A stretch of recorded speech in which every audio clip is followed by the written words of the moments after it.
Thank you very much to Mark and the two skippers. So, Bornie and Ricky are still with me, and Graham Swan has joined us to reflect on a tricky decision, I guess, wasn't it? Because every time the sun popped out, even for a second, it was like, we'll bat, and then it popped in and it will bowl.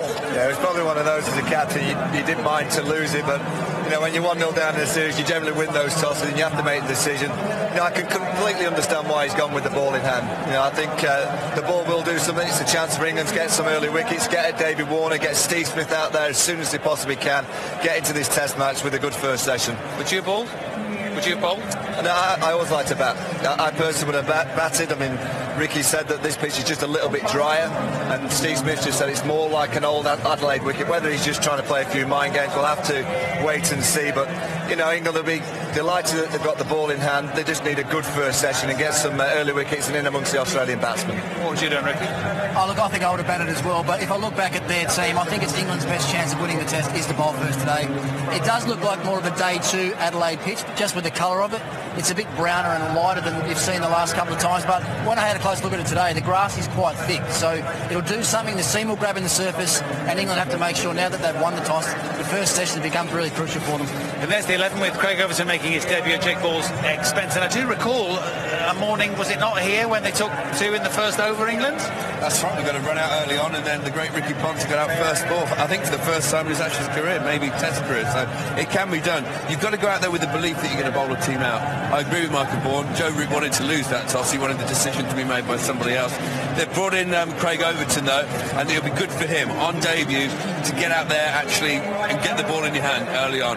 That's a very good thing for a bowler. You don't want to be sat watching your batsman for 2 days. Yeah. For those at home, let's have a quick look at Craig Overton in terms of wickets and what he brings as a bowler. Yeah, I mean, he's not too dissimilar to Jake Ball. He'll run in hard, he'll try and bowl that full of length. You know, the size of him will create a little bit of steep bounce. This is him in the day-night game, in the practice game just a few weeks ago when England won that game. So they've had experience of playing with the pink ball at and the that was here, wasn't it? Yeah, so that's a good thing for the England. I mean, I'm not too sure I get many wickets to that kind of shot. You don't know in test match.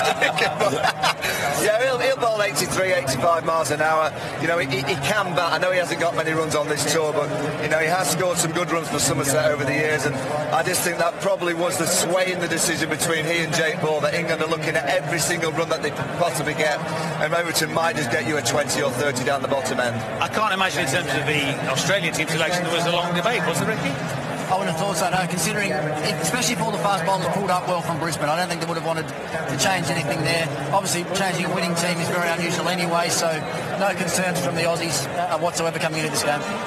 And there was talk of Sayers potentially bowling here because of the condition, because of the pink ball. But in terms of them batting now, obviously shortly, Graham, it'll be Steve Smith, and that'll be the story once again. When that's the pivot, that's the linchpin. Well, there's two big wickets. You know, Warner and Smith, they're the guys who've got to get out. Steve Smith in the last game just showed his true class. England bowled too wide, in my opinion, early on. They need to bowl out his stumps, especially there's a bit of movement. In fact, when the ball does move, Steve Smith's average it plummets. In England, when the ball swung and seamed, he only averaged 9 or 10 in 3 test matches. So they've got to take that to their bowler and say, look, Smith isn't invincible. We'll get him out. We'll roll through these Aussies and we'll win the game. Yeah, I love the way you find a happy stat in the middle of so much that isn't happy from an England point of view. Well, yeah, I mean, he averages 80 odd here, Steve Smith, but, you know, in day-night test match cricket, you know, it's always going to be that little bit harder with the ball moving around. I'm interested to see how Bancroft plays as well. You know, I think England will go at him quite hard, as they should. His press conference dealing with the Johnny Bairstow headbutt was quite amusing. He brought life to it, but I'm not too sure that the England team took a great deal of humour out of that press conference. So I would think that Bancroft might have to cop a little bit, but there's the figures of the captain. And he's the king of the Australian batting line, and England have to try and get him early. I don't know what he got for Christmas in 2013, because up to that point he was Joe Average. After that point, whatever he got for Christmas, he turned into Captain Fantastic, Ricky. I'm going to ask him tonight what he actually got, because I wouldn't mind some of it either. But look, he has. I mean, he just knows his game inside out. He doesn't come outside. He doesn't sway off the way that he's played for the last 4 or 5 years. I mean, England threw everything at him last week. Yeah. Different tactics, different fields, different bowling changes. They tried everything, but he found a way to combat that and played one of the best Ashes innings of all time. Well, I still haven't. I mean, God knows we talked about it a lot. I still haven't heard a really cogent suggestion as to how you get him out, Rick. Well, I think the greatest thing Steve Smith's done, I've said this before, is convinced people not to bowl at his stumps. I think you need to bowl straight. If there's a bit of moisture, a bit of movement in the air, that's how you get anyone out, top of off stump. Sat next to Glenn McGrath about 2 hours ago, and he couldn't believe that people bowl wide. So if McGrath says bowl straight, I say bowl straight. Would the bowlers be liking what they're seeing, feeling about it? Would you get that twitchy feeling? Let's get out, let's get out. Yeah, absolutely. I mean, they'll be delighted that they've got a changing colour of ball. They've got the cloud, they've got the conditions, they've got a bowl full. You know, the one thing, you look at Chris Woakes in Brisbane, he was off form. He bowled a bit too short, so he's got to get that ball that little bit fuller.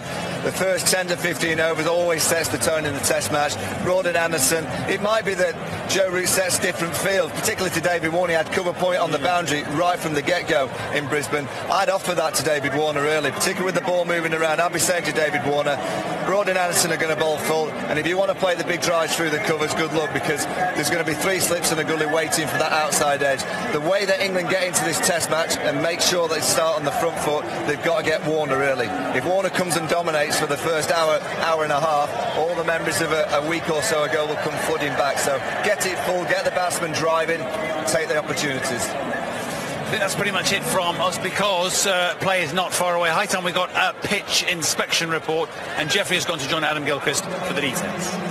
Yeah, thank you, Smithy. Well, the atmosphere building beautifully here. The Adelaide Oval, what a place for day-night Test cricket. You can even walk around on the roof out here, Jeffrey Boycott. So a festival atmosphere around the town, but it doesn't matter about what's going on out there. It's all about this cricket pitch now. We always wonder what it's going to do. We speculate. For mine, this looks like a pretty good cricket pitch. It is, but there's a lot of couch grass on it. Look here. I can't go on the pitch, but this is in the batting crease. Look here. If you can see this from the camera, that's rolled in grass. It's not as green carpet as you get in England with our overcast, rainy sort of atmosphere and weather. But there is grass there. I think this is tricky. With this atmosphere, tricky. Would you bat first? On balance, if I'm in doubt, I bat first. Yeah. But I can't see anything wrong about bowling as well. But I would bat. But they are bowling in England. Yep. That's their choice. At least it was decisive. It wasn't in 2 minds. The difference between this wicket from the previous 2 day-night games here, much less grass, yep, and much firmer. If you tap that wicket, it is really hard, probably harder than the Gabba was at any stage of that Test match last week. So that's probably going to bring a bit more pace and bounce. It'll bring a little more movement, and then the night will come, and that should make the pink ball move. So I think at times in this Test match with this pitch, day-night, the bowlers will be in the game. I don't think there's any doubt about that. You just have to bat well, and England have to bat better than they did before. First of all, though, they have to bowl well, and the second-string bowlers have to bowl well. It's not enough talking about Broad and Anderson. They usually bowl pretty good, and they might get a wicket or 2. But you've got to get 20. So it's the second string of bowling. Woakes has to bowl better. The new guy has to bowl better. You can't bowl too short either. You've got to get it up there. Well, Overton did play in the tour match here, so he's got some experience under the lights out here. But anyway, we're almost all set to go. It's all to do for both teams. There's another big Ashes Test coming up. Ali. Thank you, Gilly. Well, Matt and the guys have gone up to the commentary box. Graham has stayed down here, but we've had enough from the batsmen, so we've got our bowling duo here as well. Damien Fleming. Very intelligent conversation, analysis coming now. Exactly. We're going to talk a little bit more about the pink ball and pace bowling, but Nathan Lyon was a big difference between the 2 teams at the Gabba, particularly when comparing him to the way Moeen Ali bowled. And Nathan Lyon has had a lot of success here at the Adelaide Oval. His place in the side was, well, under question a year ago until he came here and bowled. But at the Gabba, Graham, he did prove a big difference, didn't he? Well, that's right. He bowled very well at the Gabba. You see there, he averaged 29 with the ball. He got those 5 wickets. Moeen Ali averaged nearly 50 and only took the 2. And look at the overs as well. Lyon was able to bowl 60 to rest his seamers, where Moeen Ali in 2 innings could only manage 34. So that was a real difference to the team. We've got some of Nathan Lyon bowling here. Just look at the trouble he was creating. That was Vince dropped. And every ball he bowled was a real struggle for the batsman. He wasn't hitting the stumps very often, actually. These 2 balls we've seen now, Moeen Ali, and then the next one was Chris Woakes. They were the first 2 he actually bowled straight. So England can take that away. They can look back and think, well, he didn't bowl too many that were hitting the stumps. These are some of his second innings wickets. He was causing a lot of problems, especially for the left-handed batsman. That was a beauty to Milan. I don't think he could have done a lot a lot more with that. And that was that stumping that was great work from Tim Payne. But when we compare that to Moeen Ali, and Moeen Ali did have a split finger. I saw it at the end of the game. It looked very painful. It was very dry. And as a result, his control, this wasn't the normal Moeen Ali. That's wide, that's short. Obviously, this is a highlights package, so he did bowl some good balls in between.